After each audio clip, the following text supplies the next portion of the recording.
Turn on the news today, and the narrative is one of record-breaking growth. The stock market is rallying to all-time highs. Oil is sitting comfortably below $100 a barrel, and the financial system looks rock solid. Part of this confidence stems from the idea that the U.S. is a dominant energy exporter, insulated from global shocks. But the math shows a different reality.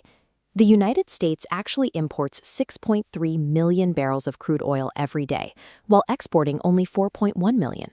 That leaves us with a daily deficit of over 2 million barrels. This gap between the public narrative and the actual data is creating a bizarre anomaly in the market. Right now, a barrel of oil has two completely different prices, depending on exactly where you look. There is the paper price, the futures contracts traded on screens, and then there is the physical price. The physical price is what a country actually pays to have a real barrel of oil delivered to a refinery today. For nearly 20 years, those two numbers moved in lockstep. But as this JP Morgan data shows, that relationship has broken down. The physical price is now roughly $35 higher than the paper price, the largest divergence ever recorded. This means the financial markets are trading based on a supply of oil that, in the physical world, does not exist. To find those missing barrels, you have to look at the Strait of Hormuz. Roughly 20% of the entire world's daily oil and gas supply moves through this single waterway, and right now, that flow is heavily disrupted. The global economy requires about 100 million barrels of oil every day to function. Because of the current blockades, anywhere from 8 to 13 million of those barrels are now trapped or missing from the supply chain. While nations have emergency stockpiles, the math of this shortage is overwhelming. Total global spare capacity is estimated at under 3 million barrels a day, not nearly enough to cover a 10 million barrel daily hole that has already lasted for weeks. The effects are already visible across the globe.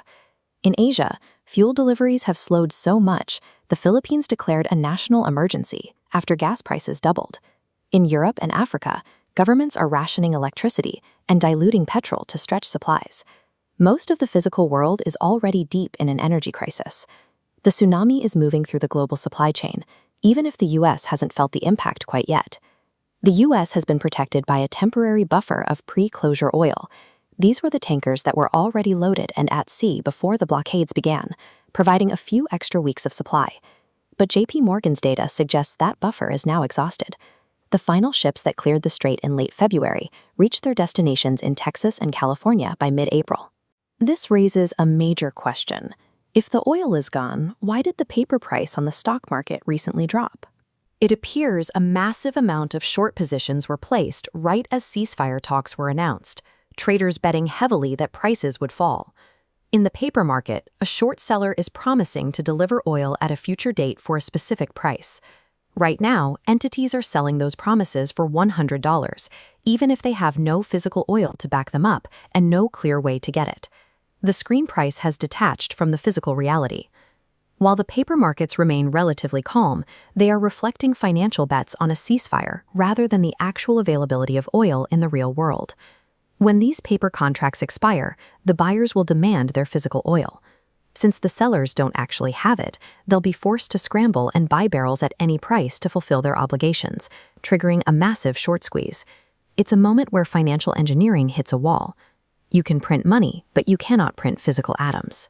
Eventually, the price on the screen has to catch up to the price at the dock. To see how high that price could go, we can look at history. The major oil shocks of 1973 and 1990 only saw about 7% of the global supply go offline. Today, we are looking at a disruption closer to 20%. In 1973, that smaller 7% shock caused inflation to hit 12% and sent the stock market down by over 50%. It took 7 years for the economy to fully recover. We are currently facing a supply shock twice as large as the 1970s, yet Wall Street is still pricing in zero risk of a correction or a recession. You can see the disconnect in the data. While the S&P 500 stays near all-time highs, consumer sentiment is at historic lows. People paying for gas and groceries feel the strain, even if the trading algorithms don't see it yet. And this goes beyond gasoline. The Strait of Hormuz is also the primary route for natural gas, which is the main ingredient for global fertilizer production. Fertilizer prices are already spiking, following the same pattern we saw in 2022. Because of the delay in agricultural cycles, a significant increase in grocery store prices is likely baked into the system for later this year. If energy and food prices stay high, the Federal Reserve will be unable to cut interest rates without risking more inflation. For a U.S. government with $40 trillion in debt, staying at these high interest rates dramatically increases the cost of servicing that debt.